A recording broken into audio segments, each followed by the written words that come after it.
Go for it. My name is Don Skei, S-K-E-I. Today's date is 7/7/2016. Great. Okay. Hi, Don. So could you tell me a little bit about how you came to be involved with the Rotary Club in Newburgh? Okay. My friend Don Tarlow, who was a Rotary member, who was an attorney here in town, and he told me about the club, and I visited a couple times, and then decided I wanted to join, and so we went through the process, and I got to be a member. Perfect. Okay. What about your year as president? What were some of the highlights of that year? Well, it was a fun year. We started off with our installation banquet at Chateau Benoit, which is now Anami winery out in the beautiful view out to the Coast Range, and it was a beautiful sunny day. We had a barbershop quartet that entertained us, and that was really a lot of fun. The year just went by really fast, and I don't have highlights. It was the only year that I've ever had perfect attendance because I had to be there, and I got to go to Nice, France, to the international convention, rather, and that was quite an experience to see how big Rotary is, and people from all over the world. Yet when we were standing in line to get into one of the programs, I wondered out loud, gee, I wonder if there's anybody else from Oregon around here. The woman behind me was from Astoria. It was, yeah, out of these thousands and thousands of people. And they had, what do they call it? Home visitation, I guess. And this is something that they do at the conventions, the international conventions, which we did in Portland one year. And the home hospitality, that's it. So when in Portland, and this was actually before I went to the convention, the convention here, they did home hospitality. We entertained in our home 8 or 10 Canadians and had a great party. They love to have a good time, and so we signed up for home hospitality at the international convention, and it was just at the last minute. I tend to do things at the last minute, as you can see. So we signed up, and they told us, okay, you're to meet out in front of the convention center at 6 o'clock tonight, and there'll be a bunch of people, there'll be somebody to pick you up. Well, we get there, and there's a bus, and there's about, I don't know, 40, 50 people standing there, and the bus pulls up. We all get in the bus. We drive up, ride up. This is this was in Nice, France. So we're on the Mediterranean coast, and we go up there, and this small town club, I guess probably similar to ours, has as their club room an old bunker from World War II built into the hillside. It's this big concrete bunker, but it's got rooms in it, like 2 or 3 times the size of the waiting room, I suppose, for the guns, the ammunition, and everything that they had to have there. And these wonderful windows looking right out on the Mediterranean, 200 or 300 feet down, and a big full moon, and a warm June night, and so on and so forth. It was, and we had a wonderful dinner with lots of French wine, and singing all kinds of international songs, and so on and so forth. And besides being a good time, it just showed me how many. We were sitting across from people from Africa and Australia, and so it showed me what Rotary is about.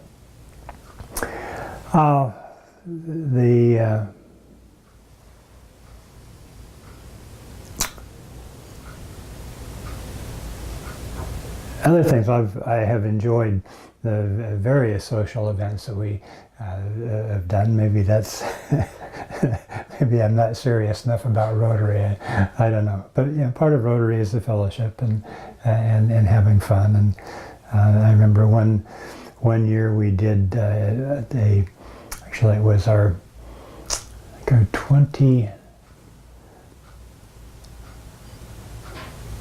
No, it must have been it was an anniversary of the Rotary of our Newburgh Club, I want to say 50th, but I could be wrong about that.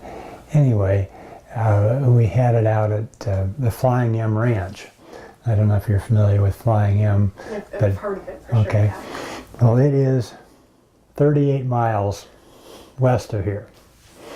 And I set it up, and I'd heard about it, and I'd never been there. I thought, what a great place to have a thing like that. Well, it's only 25 miles to Portland, and some of the last 5 miles, or I don't know, even 10 miles, are gravel road out there. Well, people were complaining about how far it was to drive, so I guess Park and Rec had a bus, and we rented the bus, and I think we had a good turnout for considering the distance and so on and so forth, and just a good party out there. Another one, there used to be a restaurant in Dundee called Alfie's, and I organized a Valentine's Day dinner for the wives. Back at that time, all the members were men. The club wasn't open to women, and so the wives were known as Rotary Anns, which is now a condescending term, I guess. But anyway, we haven't done this, as far as I know, we haven't done this since. So maybe there's something to that time. We wanted to do something special for the Rotary Anns, and so Alfie's was a gourmet restaurant. And New Year or Valentine's Day, I think it was midweek, but we got him to close the restaurant completely. We filled it up. We had wonderful, gourmet dinner, and then Ed Stevens, who at that time was a member of the club and was the president of George Fox College, was quite a raconteur. He loved a good time and a good party, and so he sang us in singing. That was the program, I can't remember all the songs, but one of them was in Edelweiss, and just did a fantastic job on that. So that was a lot of fun.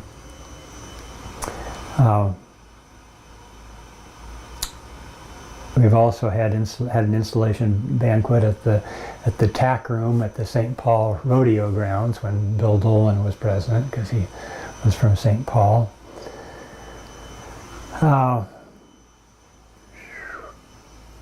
Programs, we've had lots of interesting programs, and I'm sure yours is going to be right up there with the best of them.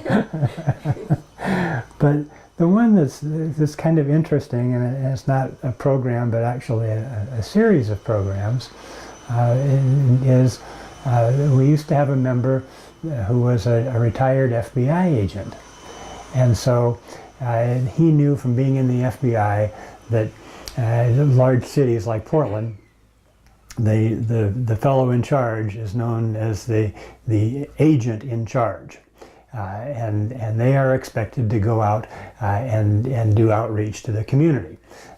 So every time that there was a new agent in charge, Ollie Mansfield would call him up and he'd say, "Hey, I want you to come out to Newburgh and talk to my Rotary Club."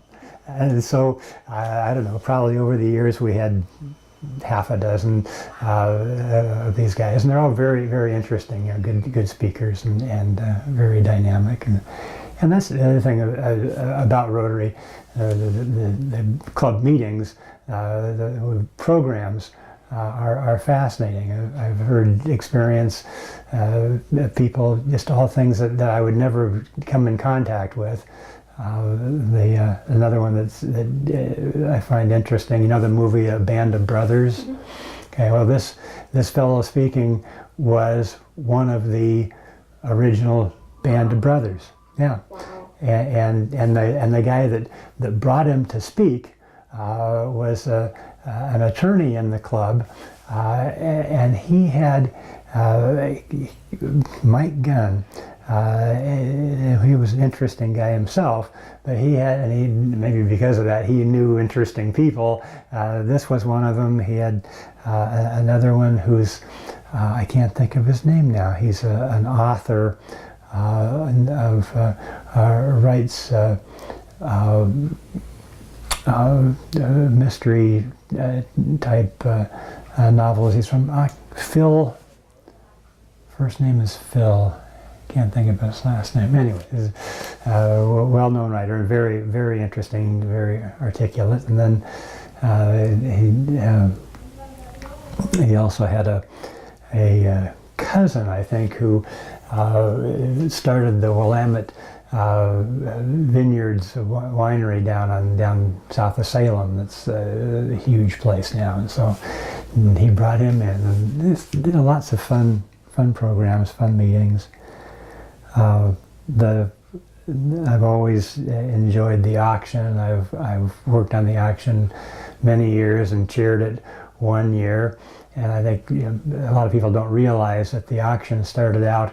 We've done the pancake breakfast since it started in. That doesn't say here. Anyway, the pancake breakfast has always been a part of the Old Fashioned Festival, and before the Old Fashioned Festival, there was the Berrien Festival.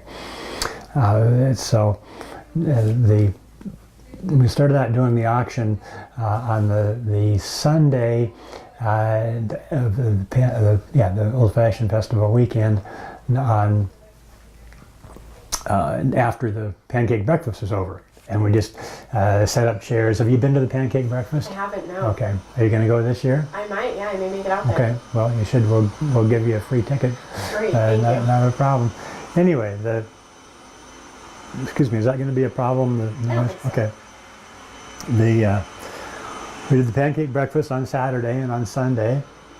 Then Sunday afternoon we had a little auction, and people, it was mostly kind of used stuff, nothing to write home about. I think if we made $500, that was maybe $1,000, whatever. That was a good auction, and then later on things expanded, and we started going out to St. Paul to the community center out there, which is a wonderful old wood structure, 2-story building. So we were upstairs in a big open hall, and we had our auction there for years and years. And then the Park and Rec took over the Newburgh Armory, so we started doing our auction there. And then after they built the Allison, have you been up to the Allison? Yes, I've driven by. It's very nice. Okay.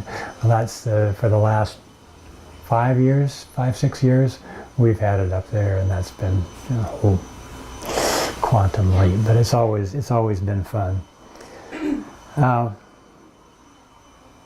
And back when, speaking about the pancake breakfast, back when I started, we had a little shed about the size of this room to work in, and not only that, but now the eggs come like in 5-gallon containers. They're all cracked. It's just all liquid. You pour it in, you cook it up. We cracked every egg by hand. Oh boy. Every single egg. And the sausages are now pre-cooked. We put them into a hot water heater bath.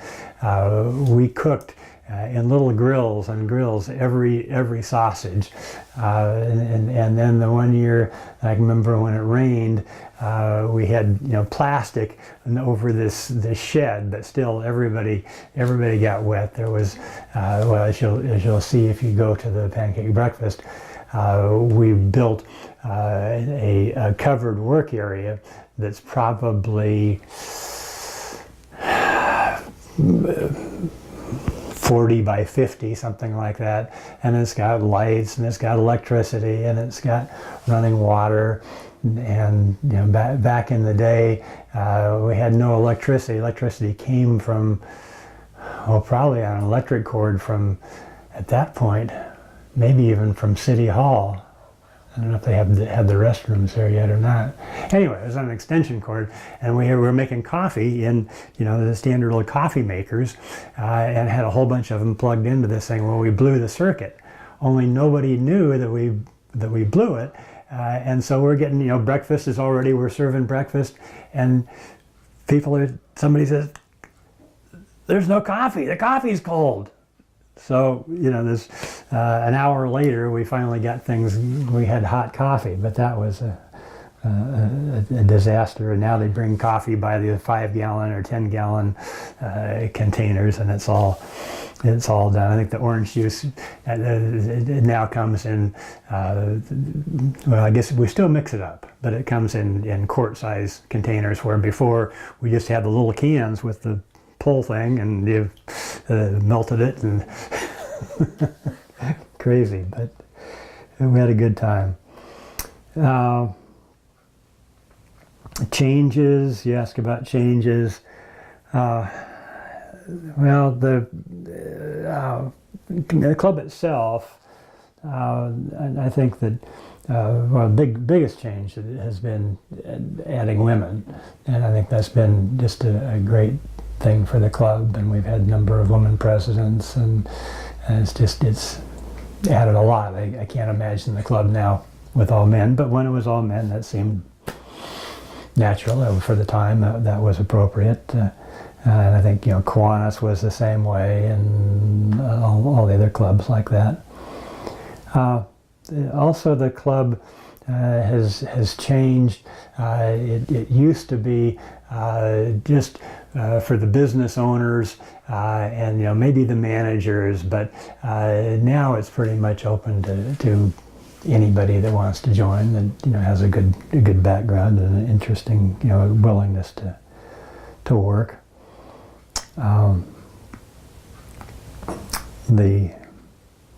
I think it's harder for people to get to the noon meetings now or take the time for it, and that's why we have a morning club, which actually got started while I was president, and I'm not sure whether that's I want to claim that or not, but it happened, and I think it's involved more people in Rotary, so it's probably a good thing. I've gone to Guatemala 4 times, and I know Augie told you all about that project, and it's quite eye-opening to work in villages where the streets are gravel at best, or maybe dirt, and the people live in brick huts with no water and no running water and no electricity and that kind of stuff, and a whole different world out there. Okay, well, I think I've just about run out of notes here, so if you want to hit me with some questions, that's fine. Yeah, do you have any other projects that you've worked on here in Newburgh or internationally that really stand out to you? No, I haven't done anything else internationally, and most of the projects in Newburgh, we've done some park things, but the most of what we've done is for the community has been the scholarships, and I worked a couple of years on the scholarship committee, and that was quite an interesting thing to do. And then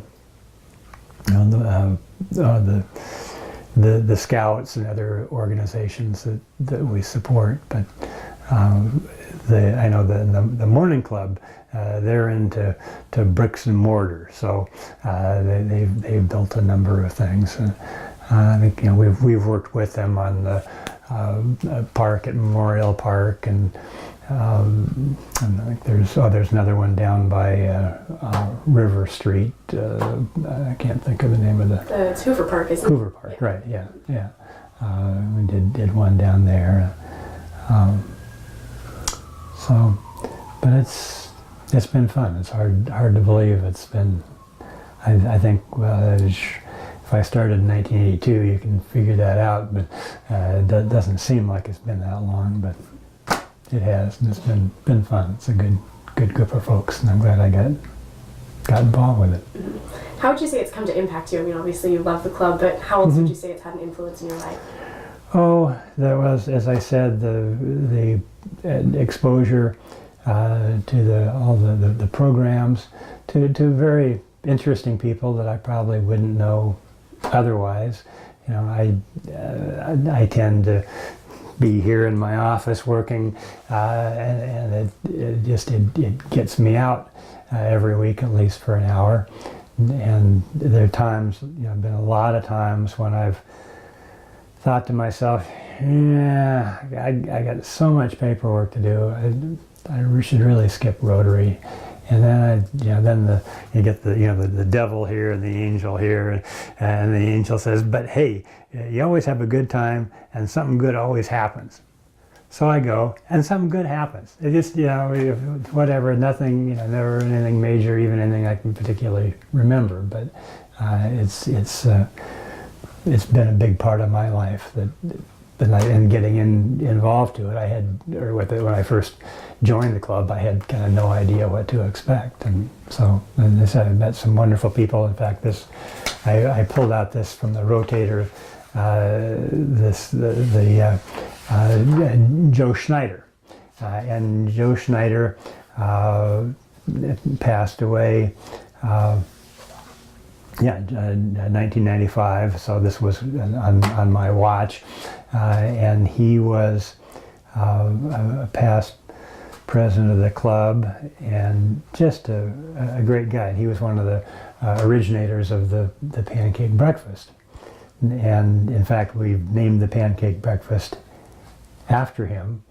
And when we did that, it was when I was president, and his son had come out for the pancake breakfast. I think we told the family we were going to do this, so he wanted to speak to the club, and I don't think he told this story to the club, but he told it to me, and I just thought it would kind of epitomize the Rotary spirit. And he said, and Joe was a garbage man. That was, he owned the business, garbage man. So the son, who's now or at that time was a pilot for American Airlines, so he'd done well. He said he worked for Dad when he was a kid, and I remember the first day he went out, and here's these. And back then we had metal garbage cans, so here's the garbage cans, and they got a metal lid. So he takes the metal lid off and he throws it in the ground, grabs the can to throw it in the truck.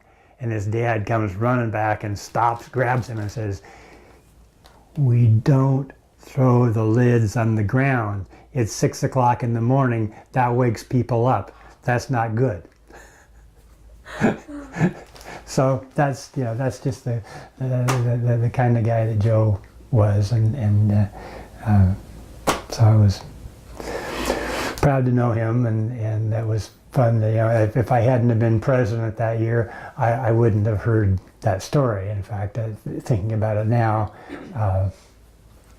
in one of our Rotary moments, I will ask to tell that story, because I think it just, the service above self, that was, he was going to serve his customers by not making noise. Right. Anyway. Other questions? Would you say you have any advice for future Rotarians? Oh boy. It's funny you'd ask that question, because I've had, not so much for future Rotarians. I mean, my advice for future Rotarians is get involved, have a good time, contribute, and you'll benefit from it more than what you put in. But I learned things as president that I've passed on to other presidents, and that's been fun. Of course, since I'm on the spot now, I can't think of those. But the one, and if I tell you this, maybe I'll think of another one, is to use your past presidents, call on them. Because people who have been president have this commitment to the club that other folks may or may not, and plus they're just a real resource of information. Okay, the other one, but they've kind of changed the rules now. We used to meet, the 12 o'clock was the, you know, quote unquote starting time, but we didn't really start the meeting until 20 minutes after. But what I've found was if you started the meeting at 20 after, then it got over at quarter after when you were supposed to be done. Well, now we're only meeting for an hour, so that changes all the parameters there. And I guess the other recommendation I'd have for a president is if you need to make a change in your personnel, you want to do it sooner rather than later. I had a guy's secretary who wasn't doing the job, and I agonized over that. In fact, when I went to the have you heard of PETS? Has anybody mentioned PETS? Okay, well, I went to PETS, and there was a breakout session, and it was okay. The guy in front says, "All right, hit me with your problems. We're all going to solve them." So I start talking about this guy, and everybody says, "Fire him! You got to get rid of him." Okay. Yeah, I did, and it was great. You know, somebody else stepped in, and so on and so forth. But it was hard to do that. The other thing about being president is that you learn more about the club and the individuals in the club and you know more about everybody in the club than you ever will before or afterwards. And for everybody, any past president I've ever said, you know, ask, this was your best year in Rotary, wasn't it? And it was. It was just a special year. So I know I've got more, but that's all I can think of. So no problem. Anyway. I think that covers most of what I wanted to Good. ask. So is there anything else that you think is super important about the club or Rotary in general that you want people to know? Oh boy. The looking at the oh, okay, there's another couple more things I'll toss out at you in terms of service projects. Have you heard of Rotodent? Mm-hmm. Okay, well, and you know what the machines are. Well, back when we first started Rotodent, Ken Austin had us building the machines. So we would get together, you know, 20 of us or so on a Saturday morning with a bucket full of parts and somebody up in front saying, okay, you know, connect this hose to this manifold and this to this and this to this, and when we were all done, we had and built a Rotodent unit, and we probably did that for, I don't know, 10 years or so, and it really was a lot of fun. You know, they supplied lunch and soda and that kind of thing, and it was good. And then of course we'd write our name on the stickers inside a machine, and then we could speculate on where it, you know, ended up in Africa or Asia or wherever. So that was fun. The other thing that I really find most valuable about Rotary is the exchange program, and the not just the high school exchange, but I can't think of the name of the college fellowship program.